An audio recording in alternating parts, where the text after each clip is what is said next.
Olá, meu povo, tudo bem? Hoje eu vou fazer a leitura do texto do More About It com vocês, que está na página 9 e 10 da apostila nova. Na tela não estão aparecendo as linhas debaixo de cada parágrafo, mas nessas linhas, no exercício 1, vocês vão ter que fazer uma frase resumindo toda a ideia do parágrafo. Depois de ler o primeiro parágrafo, eu já dou um exemplo disso. Então, à medida que vocês forem escutando o texto, já vão fazendo o exercício 1. Aqui a gente vai fazer um texto geral sobre The Olympic Games, Jogos Olímpicos. The modern Olympic Games are major international events featuring summer and winter sports in which thousands of athletes participate in a variety of competitions. The Olympic Games are considered to be the world's foremost sports competition with more than 200 nations participating. Their creation was inspired by the Asian Olympic Games, which were held in Olympia, Greece, 8th century BC to the 4th century AD.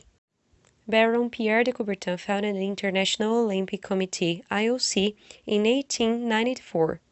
The IOC has become the governing body of the Olympic movement, with the Olympic Charter defining its structure and authority.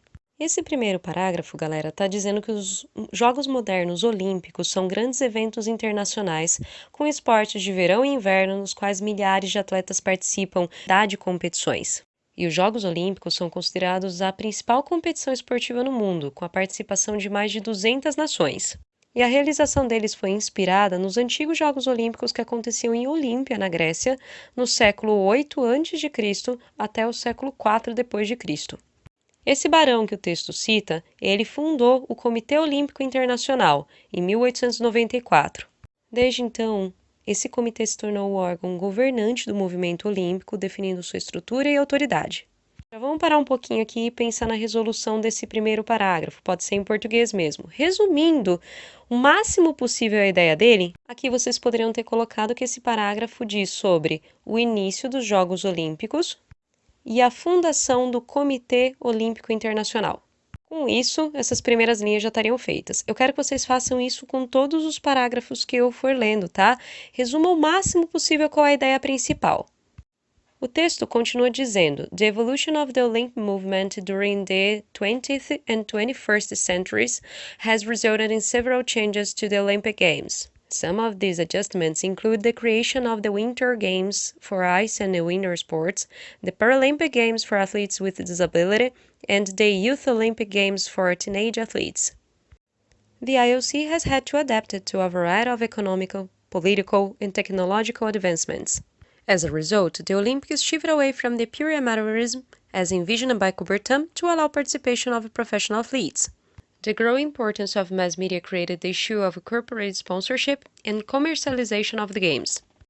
E esse trecho está dizendo que a evolução do movimento olímpico durante os séculos 20 e 21 resultou em várias mudanças nos Jogos Olímpicos. Alguns desses ajustes incluem a criação dos Jogos de Inverno para esportes de gelo, os Jogos Paralímpicos para atletas com deficiência e os Jogos Olímpicos da Juventude para atletas adolescentes. O Comitê Olímpico teve que se adaptar a uma variedade de avanços econômicos, políticos e tecnológicos. Como resultado, as Olimpíadas se afastaram do puro amadorismo, como previsto por Coubertin, para permitir a participação de atletas profissionais. Já a crescente importância da mídia de massa criou a questão do patrocínio e a comercialização corporativa dos Jogos. Resumam a ideia principal ou as ideias principais, pode até ser em tópico aí embaixo desse parágrafo. E o More About It continua dizendo: The Olympic movement consists of international sports federations, national Olympic committees, and organizing committees for each specific Olympic Games. As the decision-making body, the IOC is responsible for choosing the host city for each celebration of the Games. The host city is responsible for organizing and founding the Games consistent with the Olympic Charter. The Olympic program consisting of sports to be contested at the Games is also determined by the IOC. There are several Olympic rituals and symbols such as the Olympic flag and torch, as well as the opening and closing ceremonies.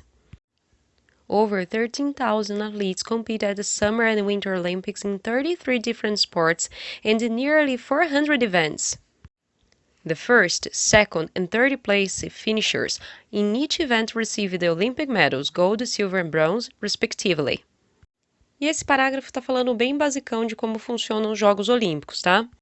O movimento olímpico consiste em federações esportivas internacionais, comitês olímpicos nacionais e comitês organizadores para cada jogo em específico. Como órgão que define, que decide, o Comitê Olímpico Internacional é responsável por escolher a cidade anfitriã para cada celebração dos Jogos. E a cidade anfitriã é responsável por organizar e financiar os Jogos de acordo com a Carta Olímpica. O programa, composto pelos esportes a serem disputados nos Jogos, também é determinado pelo Comitê Internacional. Existem vários rituais e símbolos olímpicos, como a bandeira e a tocha olímpica, além da cerimônia de abertura e encerramento. Mais de 13.000 atletas competem nos Jogos Olímpicos de Verão e Inverno em 33 esportes diferentes e em quase 400 eventos. O primeiro, segundo e terceiro lugares em cada evento recebem medalhas olímpicas, ouro, prata, bronze, respectivamente. The Games have grown in scale to the point that nearly every nation is represented. Such growth has created numerous challenges including boycotts, doping, bribery, and acts of terrorism. Every 2 years, the Olympics and its media exposure provide unknown athletes with the chance to attain national and sometimes international fame. The Games also constitute an opportunity for the host city and the country to showcase themselves to the world. Por fim, galera, esse parágrafo está dizendo que os jogos cresceram em escala a ponto de quase todas as nações estarem sendo representadas. Esse crescimento criou desafios numerosos, incluindo boicotes, doping, suborno e atos de terrorismo. A cada 2 anos, as Olimpíadas e sua exposição na mídia oferecem aos atletas desconhecidos a chance de alcançarem fama nacional e às vezes internacional. Os Jogos também constituem uma oportunidade para a cidade e o país anfitriões se mostrarem ao mundo. E depois de fazer aquele mini resuminho embaixo de cada parágrafo, vocês vão fazer o exercício 2. Estava pedindo para vocês sublinharem os adjetivos, mas só façam a tradução para o português desses termos. Já no exercício 3, vocês vão ter que falar para mim a que se refere as palavras que estão em negrito. Por exemplo, na letra A, their creation, a criação deles. Deles quem? Dos jogos. No exercício 4, eu quero que vocês tirem 2 exemplos de voz passiva que apareceram no texto. E no 5, escreva para mim explicando quais são as vantagens de se realizar os Jogos Olímpicos que estão descritos no segundo parágrafo do texto que a gente acabou de ler. Tudo bem? Façam isso agora, façam tudo certinho, deixa essa apostila em ordem.